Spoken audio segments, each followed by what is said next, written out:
என் கடவுளாகிய ஆண்டவரே, எனக்கு துணையாக வாரும். உமது திருப்பெயரை அறிக்கையிடுகின்றோம், உம்மை புகழ்வதில் மாட்சியுறுகின்றோம். தந்தை மகன் தூயாவியாரின் பெயராலே நம் ஆண்டவராகிய இயேசு கிறிஸ்துவின் அருளும் கடவுளின் அன்பும் தூயாவியாரின் நட்புறவும் உங்கள் அனைவரோடும் இருப்பதாக. உம் ஆன்மாவோடும் இருப்பதாக. இயேசுவில் நல்லவர்களே, ஆண்டவருடைய அன்பு நிறைந்த குழந்தைகளே, காண்பவற்றை தாண்டி இருக்கின்ற ஆழமான அர்த்தத்தை அறிந்து கொள்ளும் அறிவிற்காக இந்த வாரம் முழுவதும் ஆண்டவருடைய பாதத்திலே நாம் ஜெபித்து கொண்டிருக்கிறோம். அத்தகைய ஒரு ஞானத்தை ஆண்டவர் மனிதர்களுக்கு கொடுத்திருக்கின்றார். அதை பல்வேறு சமயங்களிலே நாம் உணர செயல்படுத்த தவறி இருக்கின்றோம். அதற்காக இறைவனிடம் மன்னிப்பு கேட்போம். எல்லாம் வல்ல இறைவனிடமும் சகோதர சகோதரிகளே உங்களிடமும் நான் பாவி என்று ஏற்றுக்கொள்கின்றேன். ஏனெனில் என் சிந்தனையாலும் சொல்லாலும் செயலாலும் கடமையில் தவறியதாலும் பாவங்கள் பல செய்தேன். என் பாவமே, என் பாவமே, என் பெரும் பாவமே. ஆகையால் எப்பொழுதும் கன்னியான பரிசுத்த மரியாதையும் வானதூதர் புனிதர் அனைவரையும் சகோதர சகோதரிகளே உங்களையும் நம் தேவனாகிய ஆண்டவரிடம் எனக்காக வேண்டிக் கொள்ள மன்றாடுகிறேன். எல்லாம் வல்ல கடவுள் நம் மீது இரக்கம் வைத்து நம் பாவங்களிலிருந்து விடுவித்து நம்மை நிலை வாழ்வுக்கு அழைத்துச் செல்வாராக. ஆண்டவரே இரக்கமாயிரும். ஆண்டவரே இரக்கமாயிரும். கிறிஸ்துவே இரக்கமாயிரும். கிறிஸ்துவே இரக்கமாயிரும். ஆண்டவரே இரக்கமாயிரும். ஆண்டவரே இரக்கமாயிரும். மன்றாடுவோமாக. இதய அமைதியே இறைவா, உமது அன்பு பிள்ளைகள் இடையராது உமது பரிவு அன்பிற்காக ஜெபிக்கின்றோம். அதனால் விண்ணக அருளை மட்டுமே எதிர்நோக்கியுள்ள உமது அன்பு பிள்ளைகளின் வாழ்வு நிலையான பாதுகாவலில் என்றும் உறுதியடைவதாக. உம்மோடு தூயாவியாரின் ஒன்றிப்பில் இறைவனாய் என்றென்றும் வாழ்ந்து ஆட்சி செய்கின்ற எங்கள் ஆண்டவரும் உம் திருமகனுமாகிய கிறிஸ்து வழியாக உமை மன்றாடுகின்றோம்.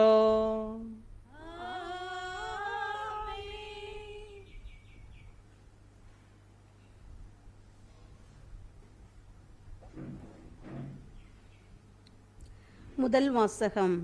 உங்களிடம் விசுவாசம் இல்லாவிடில் நீங்கள் நிலை பெற்றிருக்க மாட்டீர்கள்.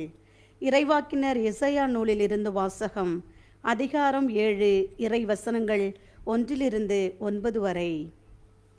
உசியாவின் பேரனும் யோதாமின் மகனுமான ஆகாசு யூதா நாட்டை ஆட்சி செய்த நாள்களில் ரட்சின் என்னும் சிரியா நாட்டு அரசனும் ரமலியாவின் மகன் பெக்கா என்னும் இஸ்ரேல் நாட்டு அரசனும் எருசலேமுக்கு எதிராக போர் தொடுத்து அதை வீழ்த்த முயன்றனர். அவர்களால் அது இயலாமற் போயிற்று. சிரியா எப்ராயிமோடு கூட்டணி அமைத்து கொண்டது என்னும் செய்தி தாவீதின் குடும்பத்தாருக்கு அறிவிக்கப்பட்டது.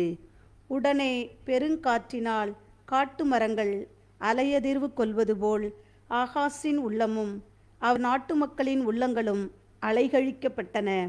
அப்பொழுது ஆண்டவர் எசையாவை நோக்கி, நீ உன் மகன் செயார்யாசியாவை உன்னுடன் அழைத்து சென்று ஆகாசை சந்திப்பாயாக. வண்ணான் வயலுக்கு செல்லும் வழியில் மேற்குளத்துக்கு போகும் கால்வாயின் மறுமுனையில் நீ ஆகாசை காண்பாய். அவனுக்கு இதை சொல், நீ அமைதியாயிரு, அஞ்சாதிருந்து நடப்பனவற்றை உற்றுப்பார். ரட்சின் சிரியா நாட்டினர் ரமலியாவின் மகன் ஆகியோரின் கடும் சினத்தை கண்டு மனம் கலங்காதே. அவர்கள் புதைந்து கொண்டிருக்கும் 2 கொல்லிக்கட்டைகளிலிருந்து வரும் புகை போன்றவர்கள். சிரியா எப்ராயிமோடும் ரமலியாவின் மகனோடும் உனக்கெதிராய் சதித்திட்டம் தீட்டி யூதாவுக்கு எதிராய் நாம் படையெடுத்து சென்று அதை நடுநடுங்கச் செய்வோம். அதற்கு எதிராய் போரிட்டு அதை பிடித்து தயேல் என்பவனின் மகனை அதற்கு அரசனாக்குவோம் என்று தங்களுக்குள் பேசிக்கொள்கிறார்கள். ஆதலால் ஆண்டவர் இவ்வாறு உரைக்கிறார்: அவர்களது திட்டம் நிலைத்து நிற்காது, அது ஒருபோதும் நிறைவேறாது. ஏனெனில் சிரியாவின் தலைநகர் தமஸ்கு, தமஸ்குவின் நகரின் தலைவன் ரெட்ஷின்.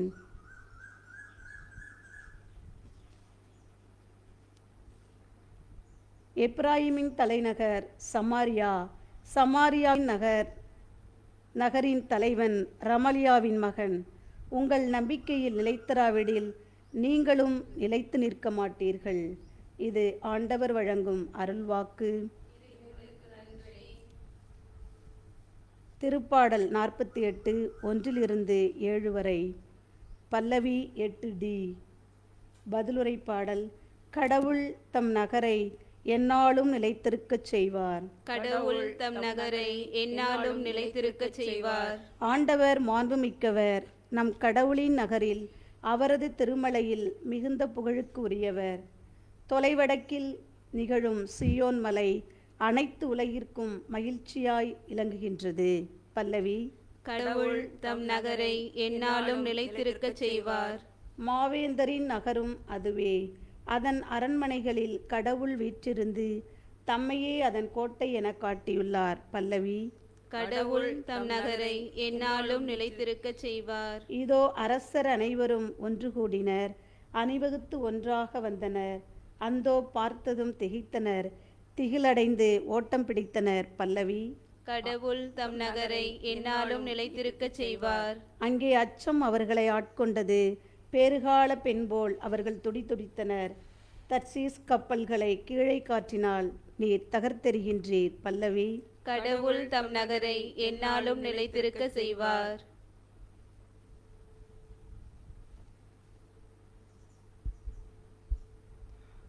அல்லேலூயா, அல்லேலூயா, அல்லேலூயா, அல்லேலூயா, அல்லேலூயா, அல்லேலூயா. இன்று உங்கள் இதயத்தை கடினப்படுத்திக் கொள்ளாதீர்கள், மாறாக நீங்கள் ஆண்டவருடைய குரலுக்கு செவிசாய்த்தால் எத்துணை நலம் என்கிறார் ஆண்டவர். அல்லேலூயா, அல்லேலூயா, அல்லேலூயா, அல்லேலூயா. ஆண்டவர் உங்களோடு இருப்பாராக.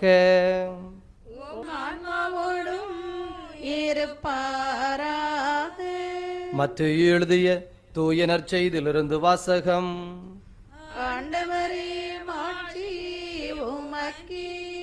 மத்தேயு எழுதிய தூய நற்செய்தி 11வது அதிகாரம். ஆண்டவருடைய வார்த்தைகள் 20 முதல் 24 முடிய. அக்காலத்தில் இயேசு வல்ல செயல்கள் பல நிகழ்த்திய நகரங்கள் மனம் மாறவில்லை. எனவே அவர் அவற்றை கண்டிக்கத் தொடங்கினார்.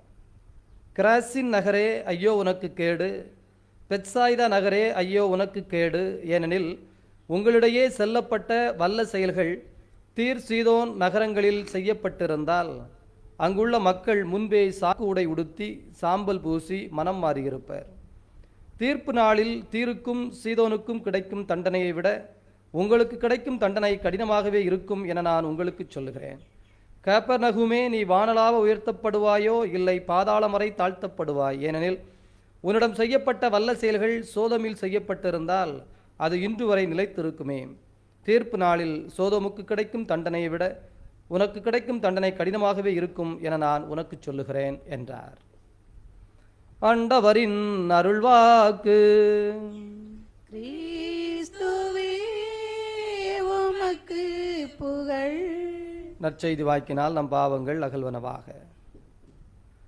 இயேசுவில் நல்லவர்களே, ஆண்டவருடைய அன்பு நிறைந்த குழந்தைகளே, வாழ்க்கையினுடைய தன்மைகள் பல சமயங்களில் வினோதமாக அமைந்து விடுகின்றன. உலக கணிப்பின்படி யார் உயர்நிலையை நோக்கி நகர வேண்டும் என்று ஒரு சரியான கணிப்பிலே திட்டமிட்டு கொண்டிருக்கின்றோமோ, பல சமயங்களிலே அது மனிதனுடைய கணிப்பிற்கு எதிராக மாறாக நடந்து விடுகிறது. பிறரை பற்றி மட்டுமல்ல, நம்மை பற்றி கூட பல சமயங்களிலே இந்த ஆமைக்கும் முயலுக்கும் நடந்த ஓட்டப்பந்தயத்தை எடுத்துக்காட்டாக சொல்வார்கள். முயல் ஓட்டப்பந்தயத்திலே வைத்தால் நிச்சயமாக அதுதான் ஜெயிக்க வேண்டும். இதுதான் நீதி, இதுதான் தர்மம், அல்லது அதுதான் இயல்பு, அதுதான் போக்கு. ஏனென்றால் அது ஓட்டத்திலே சிறந்தது, அவ்வளவுதான்.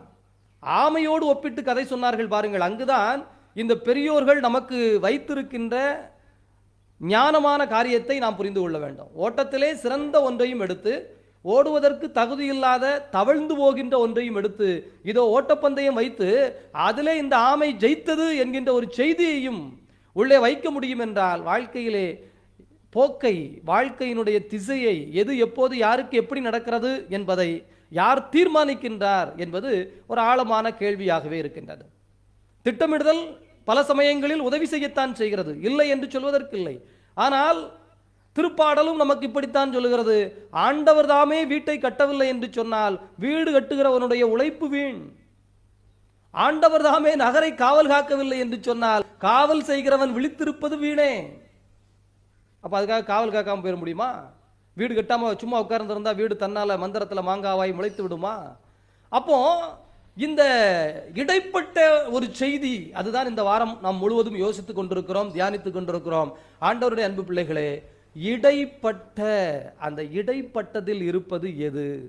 Read in between the lines அப்படின்னு சொல்லுவாங்க. ஒரு செய்தி சொல்லப்பட்டு கொண்டே போகிற பொழுது அந்த செய்திக்கு உள்ளே ஒரு செய்தி ஒளிந்திருக்குமே, அந்த ஆழப்பொருள் என்ன, அர்த்த பொருள் என்ன என்பதை கண்டுகொள்ளுகிற தேவை நமக்கு இன்றைய வாழ்க்கையிலே அதிகமாய் அத்தியாவசியமாய் இருக்கின்றது. முதல் வாசகம் எசேயா புத்தகத்திலிருந்து நமக்கு கொடுக்கப்பட்டிருக்கிறது. இதனுடைய வரலாற்று செய்தியாக, இது இறைவாக்கினருடைய வேர்சன், இறைவாக்கினுடைய வாய்மொழியாய் நமக்கு சொல்லப்பட்டிருக்கிறது. இதோ இதை அரசர்கள் புத்தகத்திலே நாம் சென்று வாசித்தோம் என்றால் இதனுடைய வரலாற்று தகவலாக நமக்கு கொடுக்கப்பட்டிருக்கிறது. அது போர் சூழல் நிறைந்த காலகட்டம். எல்லா நாடுகளும் பிற நாடுகளை அடிமைப்படுத்த வேண்டும் என்பதற்காக முயற்சி செய்து கொண்டிருக்கின்ற காலகட்டம். யார் தன்னை வல்லரசு என்று நிலைநிறுத்துவது என்கின்ற எண்ணத்திலே ஓடிக்கொண்டிருக்கின்ற காலகட்டம். மனிதர்கள் எப்போதுமே ஒன்றை மறந்து விடுகிறார்கள். பூமியின் மேற்பரப்பிலே ஒரே நாடு வல்லரசாக ஒரு தொடர்ந்து 100 ஆண்டுகள் அளவிற்கெல்லாம் இருந்ததில்லை. சில ஆண்டுகள் வல்லரசு போல் தன்னை நிலைநிறுத்துகின்றன. அப்படி வல்லரசாக நிலைநிறுத்துவதற்கு அவைகள் எவ்வளவோ துன்பத்தையும் துயரத்தையும் சந்திக்கின்றன. ஆனால் அது மாயையாய் கலைந்து விடுகிறது. அப்படியே இந்த பூமி பந்தினுடைய மேற்பரப்பிலே வரலாறு தெரிந்தவர்கள் சற்று முன்னோக்கி போனோம் என்று சொன்னால், இதோ இப்போது வல்லரசாக இருக்கின்ற இந்த அமெரிக்கா உலகப் போர்கள் நடந்து கொண்டிருந்த பொழுது வல்லரசா? முதலாம் உலகப் போர் சமயத்திலே யார் வல்லரசு என்கின்ற போட்டி நடக்கிறது. அந்த போட்டியிலே முன்னின்றவர்கள் இங்கிலாந்து நாட்டை சார்ந்தவர்களா அல்லது ஐரோப்பியர்களா என்பதுதான் அங்கே கேள்வி. அங்கே அமெரிக்கா என்கின்ற ஒன்றே முதல் உலகப் போரிலே வல்லரசு என்கின்ற போட்டிக்கு இல்லவே இல்லை. ஆனால் இன்றைய காலகட்டத்திலே எல்லோரும் இந்த அமெரிக்காவை வல்லரசாக பார்க்கின்ற ஒரு பார்வை இருக்கிறது. அதற்கு முன்பு சற்று சென்றோம் என்று சொன்னால் இந்த ஐரோப்பிய கண்டம் தான் வல்லரசாக இருந்ததா? பாலைவன பகுதியில் இருந்தவர்கள் அரேபியர்கள் இதோ உலகம் முழுவதையும் ஆட்சி செய்வதற்காக பாரசீகர்கள் கிளம்பி சென்றிருக்கிறார்கள். அவர்கள்தான் வல்லரசாக ஏறக்குறைய நிறைய நாடுகளை தங்களுடைய கட்டுக்குள்ளும் கட்டுப்பாட்டுக்குள்ளும் வைத்திருக்கிறார்கள். அதற்கு முன்பு சென்று பார்த்தோம் என்று சொன்னால் இங்கே சோழர்கள் கிளம்பி இருந்திருக்கிறார்கள். கம்போடியா வரை, தாய்லாந்து, இன்னும் ஏனைய எல்லா பகுதிகளையும் வடக்கே இமயமலை வரை என்று சொல்லி பெரிய ஒரு பேரரசை நிறுவி இருந்திருக்கிறார்கள். இவ்வாறாக வரலாற்றின் பக்கங்களுக்குள் முன்னோக்கி நாம் போய்கொண்டே இருந்தோம் என்று சொன்னால் இதோ கிரேக்கர்களுடைய ஆட்சி, ரோமையர்களுடைய ஆட்சி, எத்தனை விதமான பேரரசு கனவுகளை இந்த உலகம் சந்தித்துவிட்டு அமைதியாய் நகர்ந்து கொண்டிருக்கின்றது. அப்படி ஒரு காலகட்டம். சிரியா, அஸ்ஸீரியா, பாபிலோன் என்கின்ற 3 நாடுகளுக்கு இடையிலே யார் வல்லரசாக போகிறார்கள் என்கின்ற ஒரு காலகட்டம். இதிலே இந்த சிற்றரசுகளாக இருப்பவர்கள் எப்போதுமே துயரத்திற்குரியவர்கள். யாரையாவது நம்பி வாழ வேண்டும், அண்டி வாழ வேண்டும் என்கின்ற கட்டாய தேவைக்கு தள்ளப்படுகிறார்கள். இது வரலாற்றினுடைய ஒரு சூழல். இந்த சூழலில் தான் இன்றைய முதல் வாசகத்தை நாம் புரிந்து கொள்ள முயற்சி செய்ய வேண்டும். அப்போதுதான் ஆண்டவர் சொல்வதனுடைய அர்த்தம் நமக்கு புரியும். இஸ்ராயல் நாடு, வடநாடு, தென்னாடு என்று சாலமோனுக்கு பிறகு பிரிந்து விட்டது. இப்போது வடநாடு சமாரியா என்று அழைக்கப்படுகின்றது. சமாரியாவை தலைநகராக கொண்டு இருக்கின்றது. இஸ்ராயல் நாடு என்று அழைக்கப்படுகின்றது. எப்ராயிம் என்று அழைக்கப்படுகின்றது. தென்னாடு யூத நாடு என்று அழைக்கப்படுகின்றது. இதோ அங்கே எருசலேம் தலைமையிடமாக இருக்கின்றது. ஏறக்குறைய 2 பகுதியிலுமே தீமையினுடைய தன்மைகள் செழுமை கூடுகிற பொழுதெல்லாம், வளர்ந்து கொண்டே இருக்கிற பொழுது இறைவாக்கினர்கள் எழுந்து கண்டிக்கின்றார்கள். அரசர்களுடைய காலகட்டத்திலே அரசனை தட்டி கேட்பது யார்? ஆண்டவனுடைய தூதராக, ஆண்டவருடைய வாக்கினராக, ஆண்டவருடைய வாக்கை சுமந்து வருகின்ற தூதராக இறைவாக்கினர்கள் செயல்படுகிறார்கள். இப்போது இந்த வடநாடு சிரியாவோடு இணைந்து கொள்ளுகிறது. எனவே தென்னாடு ஏதாவது ஒரு நாட்டோடு, அசிரியாவோடோ பாபிலோனோடோ கண்டிப்பாக கூட்டணி வைத்தால்தான் தப்பிக்க முடியும் என்பது போன்ற ஒரு சூழல் அங்கிருக்கிற அமைச்சர்கள் அரசனுக்கு சொல்லுகிறார்கள். ஆனால் இறை வாக்கினர் சொல்லுகிறார், இல்லை, நீ இந்த காலகட்டத்திலே, நீ இப்படிப்பட்ட நேரத்திலே நடுநிலைமை எடுத்துக்கொள். நான் ஆண்டவரை வழிபடுகின்ற கூட்டத்தினரை சார்ந்தவன். ஆகவே நான் யாருடனும் இணைந்து கொண்டு இன்னொருவருக்கு எதிராக போருக்கு வர தயாராக இல்லை. ஆண்டவர் என்னை காக்க விரும்பினால் காக்கட்டும், இல்லை என்றால் விட்டுவிடட்டும். ஆனால் இதோ யூத நாடு ஆண்டவருடைய நாடு. ஆகவே நான் யாருடனும் கூட்டணி சேர்த்துக் கொள்ளவில்லை என்று நீ தைரியமாக இரு என்று தென்னாட்டிற்கு செய்தி எசையா மூலமாக சொல்லப்படுகிறது. பிரியமானவர்களே, வடநாட்டிலே கொஞ்சம் துள்ளலும் தூக்கலும் அதிகம்தான்.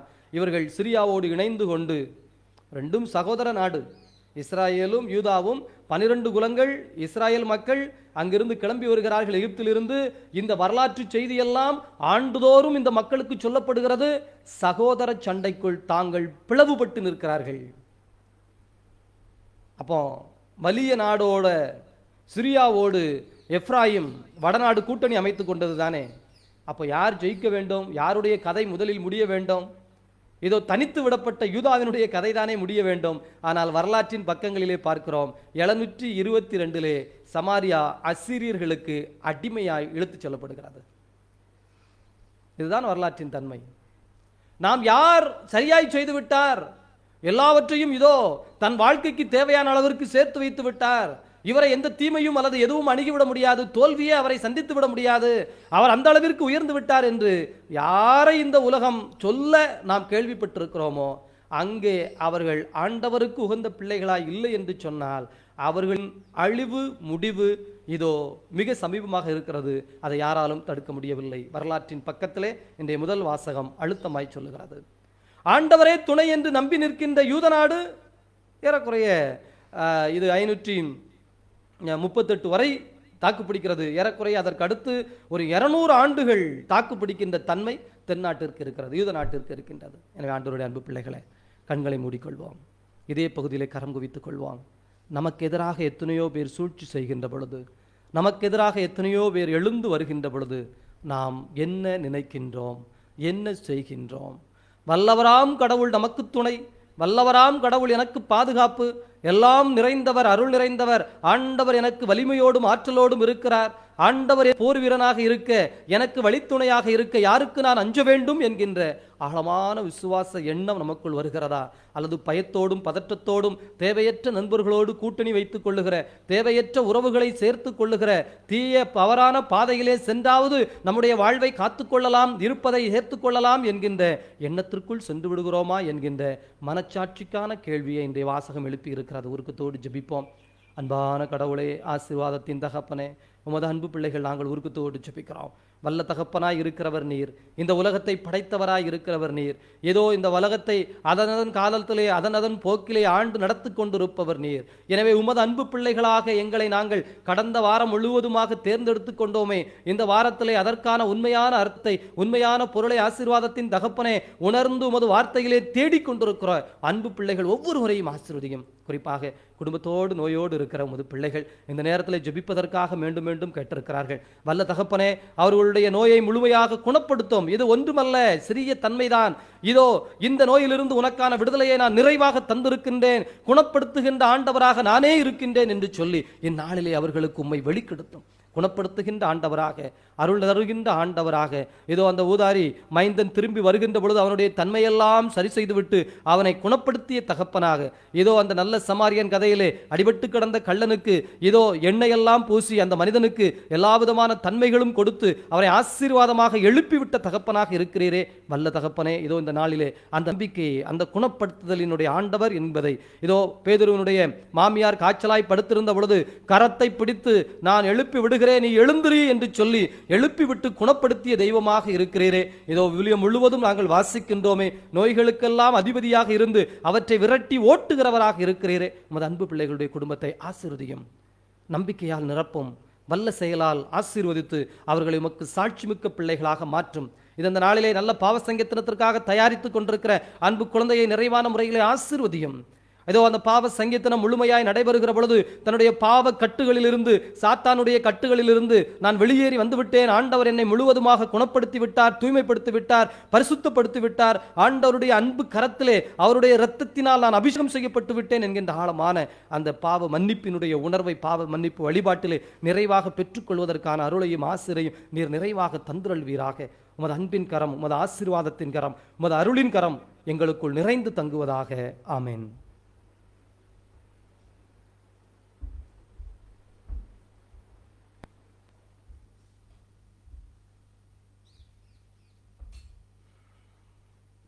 ஆண்டவரே, அனைத்துலகு நிறைவா நீர் வாழ்த்தப் பெறுவீராக. ஏனெனில் உமது வள்ளல் தன்மையிலிருந்து நாங்கள் இந்த அப்பத்தை பெற்றுள்ளோம். நிலத்தின் விளைவு மனித உழைப்பின் பயணமான இந்த அப்பத்தை உமக்கு ஒப்புக் கொடுக்கிறோம். இது எங்களுக்கு வாழ்வளிக்கும் அப்பமாக மாறும். இறைவன் என்றென்றும் வாழ்த்த பெறுவாராக. கிறிஸ்து நமது மனித இயல்பில் பங்கு கொள்ள திருவுளமானார். இந்த தண்ணீர் ரசம் இவற்றின் மறைவிரல் வழியாக நாமும் அவருடைய இறை இயல்பில் பங்கு பெறுவோம். ஆண்டவரே, அனைத்துலக நிறைவா நீர் வாழ்த்தப் பெறுவீராக. ஏனெனில் உமது வள்ளல் தன்மையிலிருந்து நாங்கள் இந்த ரசத்தை பெற்றுள்ளோம். திராட்சை செடியும் மனித உழைப்பின் பயணமான இந்த ரசத்தை உமக்கு ஒப்புக் கொடுக்கிறோம். இது எங்கள் ஆன்மீக வானமாக மாறும். இறைவன் என்றென்றும் வாழ்த்த பெறுவாராக. ஆண்டவரை, தாழ்மையான மனமும் நொறுங்கிய உள்ளமும் கொண்ட எங்களை ஏற்றருளும். ஆண்டவரை இறைவா, நாங்கள் இன்றும் திருமணம் ஒப்புக் கொடுக்கும் இப்பலி உமக்கு உகந்ததாயாவதாக. ஆண்டவரே, எனது குற்றம் நீங்க என்னை கழுவியறலும், என் பாவத்திலிருந்து என்னை தூய்மையாக்கும். சகோதர சகோதரிகளே, உங்களுடையதும் என்னுடையதுமாக ஒப்புக் கொடுக்கப்படுகிற இப்பலி எல்லாம் வல்ல தந்தையாக இறைவனுக்கு ஏற்புடையதாகும்படி மன்றாடுங்கள். ஆண்டவர் தமது பெயரின் புகழ்ச்சிக்காகவும் மாட்சிக்காகவும் நமது நன்மைக்காகவும் புனித திரு அவை அனைத்து நலனுக்காகவும் மது கையிலிருந்து பலியை ஏற்றுக்கொள்வாராக. இதய அமைதியே இறைவா, வலுக்குறைவுற்ற எங்களுக்கு உமது உதவி தேவை என்பதால் இந்நேரத்தில் உமது பாதத்தில் ஜெபிக்கின்றோம். எங்களுடைய உடல், உள்ளம், ஆன்மா அனைத்தும் உமது வார்த்தையாலும் ஆற்றலாலும் நிரப்பப்பட்டு நிலை வாழ்வில் நாங்கள் நிலைத்திருக்க எங்களை மாற்றுவீராக. எங்கள் ஆண்டவராகிய கிறிஸ்து வழியாக உமை மன்றாடுகின்றோம். ஆண்டவர் உங்களோடு இருப்பாராக, உம் ஆன்மாவோடும் இருப்பாராக. இதயங்களை மேலே எழுப்புங்கள். ஆண்டவரிடம் எழுப்பியுள்ளோம். நம் இறைவனாகிய ஆண்டவருக்கு நன்றி கூறுவோம். அது தகுதியும் நீதியுமானதே. ஆண்டவரே, தூயவரான தந்தையே, என்றும் வாழும் இறைவா, நாங்கள் உமக்கு நன்றி செலுத்துவது எங்கள் கடமையும் மீட்புக்குரிய செயலும் ஆகும். தவறிழைத்த எங்கள் மீது கிறிஸ்து இரக்கம் கொண்டு கன்னி மரியாவிடம் பிறக்க திருவுளமானார். சிலுவையில் பாடுபட்டு முடிவில்லா சாவில் இருந்து எங்களை விடுவித்தார். இறந்தோரிடமிருந்து உயிர்த்தெழுந்து நிலை வாழ்வை எங்களுக்கு அருளினார். ஆகவே விண்ணகத் தூதரோடு நாங்கள் இணைந்து சொல்வதாவது: தூயவர் தூயவர் தூயவர், வான்படைகளின் கடவுளாம் ஆண்டவர், விண்ணகமும் மன்னகமும் மதுமாட்சியால் நிறைந்துள்ளன. உன்னதங்களிலே ஓசன்னா. ஆண்டவர் பெயரால் வருகிறவர் ஆசை பெற்றவர். உன்னதங்களிலே ஓசன்னா. இதய அமைதியே இறைவா, நீர் மெய்யாகவே தூயவர், தூய்மை அனைத்திற்கும் ஊற்று. ஆகவே உம்முடைய தூய ஆவியை பொழிந்து காணிக்கைகளை தூய்மைப்படுத்த வேண்டும் என மன்றாடுகிறோம். இவ்வாறு எங்கள் ஆண்டவர் இயேசு கிறிஸ்துவின் உடலும் இரத்தமுமாக எங்களுக்கு இவை மாறுவனவாக. அவர் பாடுபட உளம் கனிந்து தம்மை கையளித்த போது அப்பத்தை எடுத்து நன்றி செலுத்தி அதை பிட்டு தம் சீடர்களுக்கு அளித்து கூறியதாவது: அனைவரும் இதிலிருந்து பெற்று உண்ணுங்கள், ஏனெனில் இது உங்களுக்காக கையளிக்கப்படும் என் உடல்.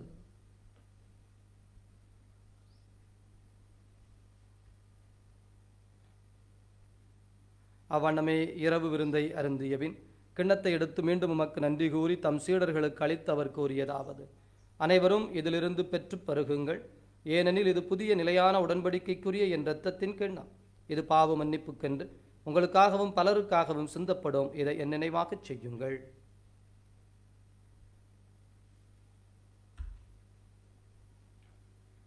நம்பிக்கையின் மறைபொருள்.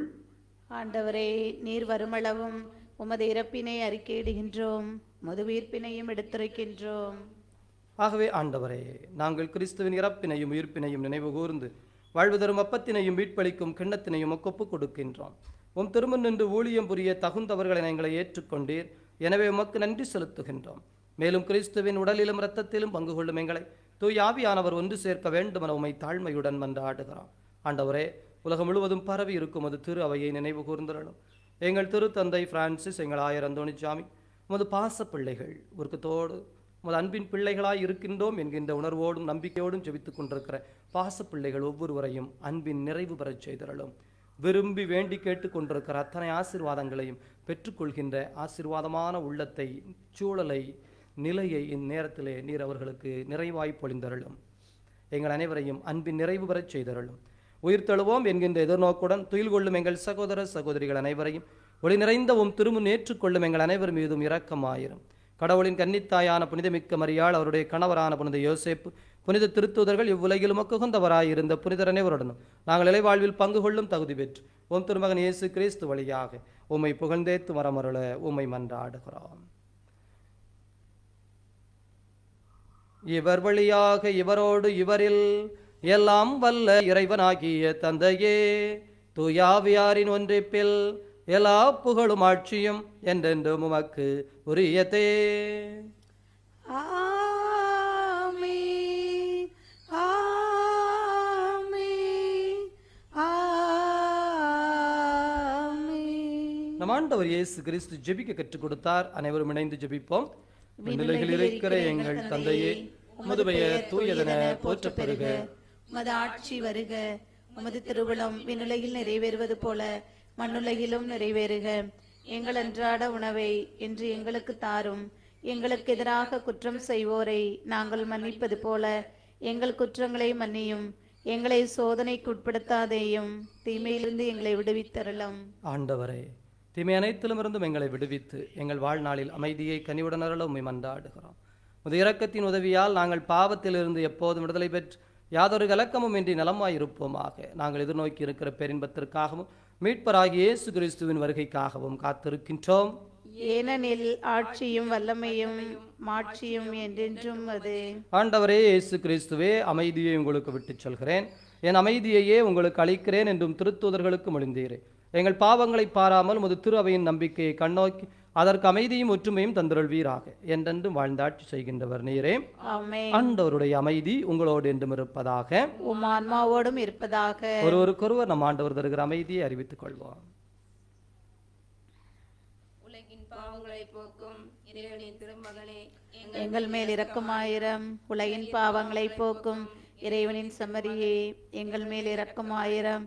உலகின் பாவங்களை போக்கும் இறைவனின் செம்மறியே, எங்களுக்கு அமைதியை அளித்தருளும்.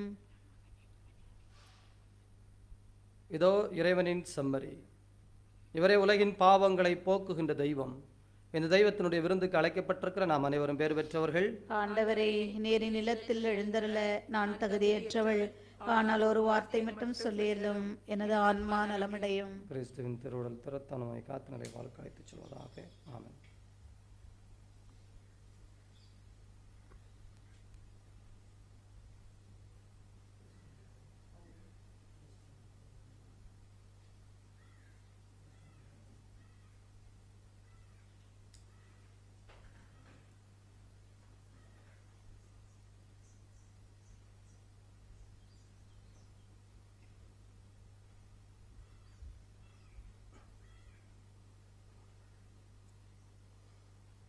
கண்களை மூடி இதய பகுதியிலே கரம் குவித்து நம் ஆண்டவரை நோக்கி ஒரு நிமிடம் நாம் ஜெபிப்போம். அவர் நமக்குள் எழுந்தருளி வந்திருக்கின்ற, நம்மை நிரப்பி இருக்கின்ற கருணையை உணர்ந்து நன்றி கூறி ஜெபிப்போம். அன்பான கடவுளே, ஆசீர்வாதத்தின் தகப்பனே, இதோ இந்த திவ்ய நற்கருணையிலே நீர் முழுவதும் உயிரோடு பிரசன்னமாக இருக்கிறீர். எங்களுக்கு அந்த நம்பிக்கை விசுவாசம் அளிக்கிறது, ஆறுதல் அளிக்கிறது, வல்லமை அளிக்கிறது. இதோ இந்நேரத்திலே நாங்கள் முழுவதுமாக உமது வார்த்தையை தியானித்திருக்கிறோம். வார்த்தை மனிதனானார், அந்த மனிதன் அப்பரச வடிவமானார். ஆகவே வார்த்தையை உட்கொள்ளுகிற பொழுது, வார்த்தையை உணவாக்குகிற பொழுது, மனிதன் வாழ்வது அப்பத்தினால் மட்டுமல்ல ஆண்டவருடைய வார்த்தையினாலும் என்கின்ற உம்முடைய வாக்கின்படி நன்னேரத்திலே உமது பாச பிள்ளைகள் ஒவ்வொருவரும் உமது வார்த்தையால் நிரப்பப்பட்டிருக்கிறோம். உமது அன்பு பிரசன்னத்தால் நிரப்பப்பட்டிருக்கிறோம். அதற்காக உமக்கு நன்றி கூறுகிறோம் ஆசீர்வாதத்தின் தகப்பனே.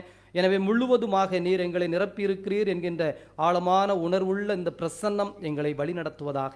இந்நாளிலே மனம் வந்து உமக்கு நன்றி கூறுகின்ற, தொடர்ந்து உம்மையே தியானிக்கின்ற, உமது வார்த்தைகளை இதயத்தில் எப்போதும் உமது பிரசன்னத்தை எப்போதும் எங்களுக்குள் வைத்து கொண்டிருக்கிற ஆசீர்வாதமான நாளை இந்நாளில் எங்களுக்கு நிறைவாக தருவதாக.